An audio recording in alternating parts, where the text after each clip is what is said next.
All right, hello everybody. Welcome to our next unit. This unit is going to be called Senses and Perception. So starting off with this unit, we're going to be talking about the story behind the senses. So our objectives and standards today to understand the concepts behind the senses and analyze the process of senses.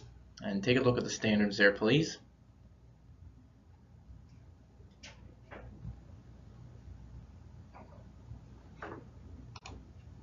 Desired result, how do the senses and the environment interact? All right, so sensation. Our world is filled with many physical changes that include different sights, sounds, tastes, etc. And changes in the environment that cause an organism to respond are called stimuli. Now, examples of stimuli could be stubbing your toe, which would cause pain, obviously. You would react to that listening to a song on the radio, whether you like it or don't like it, and then tasting something sweet or sour. So these are all changes in our environment that cause our body to react in a certain way. These can also be measured in different ways, such as duration, how long a pain, like if you stub your toe, how long the pain lasts, intensity, size, or wavelength. And we typically use our five senses to react to things. So sight, hearing, taste, touch, and smell. Sensations can be combined with other sensations or past experiences to create a perception. So the organization of sensory information into meaningful experiences is known as perception. Researchers and psychologists are interested in the relationship between stimuli and sensory experiences, and this is known as psychophysics, which is the study of how stimuli in the world affect sensory experiences. Now, perception could be something like maybe you go to a theme park and you see a roller coaster and you get goosebumps on your skin. Maybe you start to feel a little nauseous in your stomach. Maybe you start to sweat a little bit. You get kind of like that sweaty feeling on your skin. Maybe you start shaking a little bit. Maybe you feel like maybe your skin's kind of itchy and it kind of feels like something's crawling on your skin. Well, this is the reaction or stimuli to your skin from a past perception, because maybe you rode a roller coaster in the past and it was a bad experience, you didn't like it, it really scared you. So when you see a roller coaster now, you begin to have those experiences all over again. So that's how we can tie perception and sensory information together. Psychologists must determine how much of a stimulus is necessary for a person to sense it. And experiments can be done to help test this. For example, they might put a person in a dark room and then gradually increase the light and ask the person when they finally are able to detect the light. This is determine how much light is needed before the person says, hey, yeah, I see it. And following the completion of many trials, the results are averaged.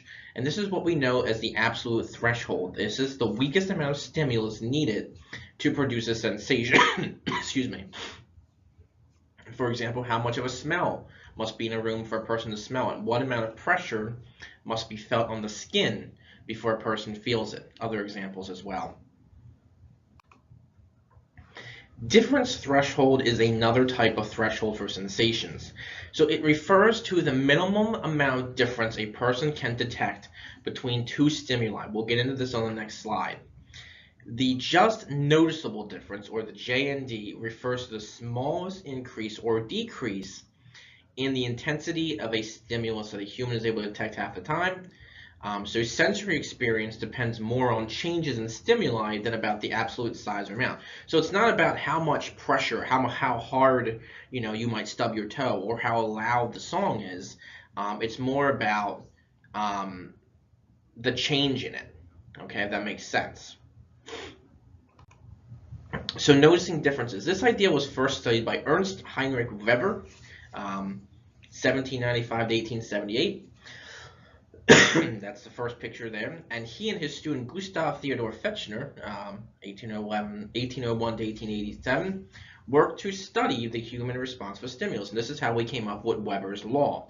It states that the larger or stronger stimulus, the larger the change required for a person to notice is needed. So for example, there are some sensations that require huge increases in sensation in order to be noticed. However, people can be more sensitive. You might be more sensitive to hot or cold than maybe your brother, or your sister, or your mom, or your dad, so people can have different levels of sensitivity as well.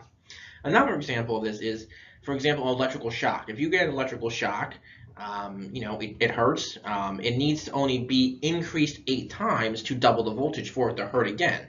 So it only needs a little bit. But with light, we really, really, really need to increase the intensity of the light for you to finally go, oh my gosh, my eyes. So I mean, if you gradually dim a light or and then push the light back up, yeah, it might hurt your eyes a little bit, but your eyes will adjust pretty quickly. We really need light to be like a bright flash of light in super intensity for you to notice it. Research has shown that the senses are tuned to change. They're most responsive to increases, decreases, and new events. And changes in our environment allow us to adapt and respond because of our senses. So, example, when we go to a movie theater and it's dark, it takes a moment for our eyes to adjust to the blackness before we can see faces or seats or the steps to walk up to go find a seat.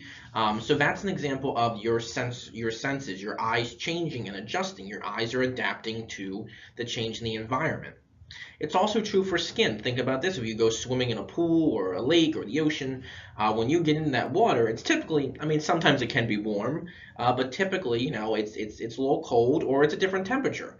And you might go, oh, that's hot. Even if you get you jump into a hot tub or something like that, you might say, oh, this water is really hot.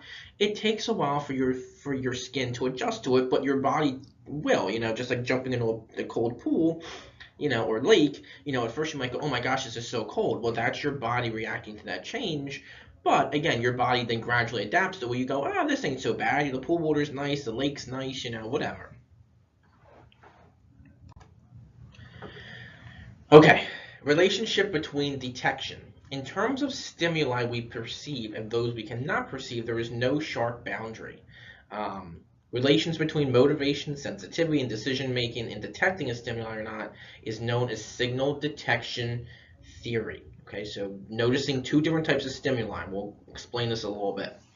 It involves recognizing a stimulus against the background of a competing stimuli. So think if you have two different stimuluses or two different events going on.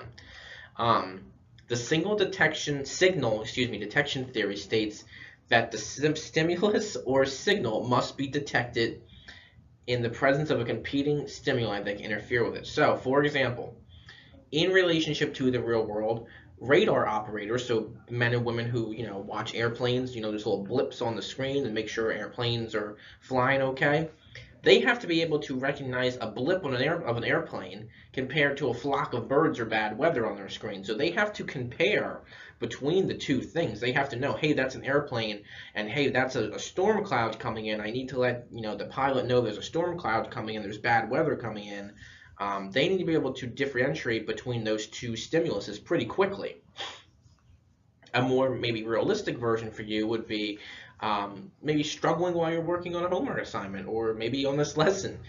Maybe there's other noises, maybe there's a dog barking outside your house, or maybe people are talking in your house, or maybe the TV's on in the other room or something like that. It's hard, that's two different things. You're trying to focus on your assignments or, this lesson, and there's something going on outside that that you're still listening to, so you're competing between two different changes that are going on. You're trying to focus, but something else going on around you is making your mind kind of pull that way. Types of processing. Pre-attentive process and attentive process are the two types of ways stimuli or signals can be processed according to psychologists.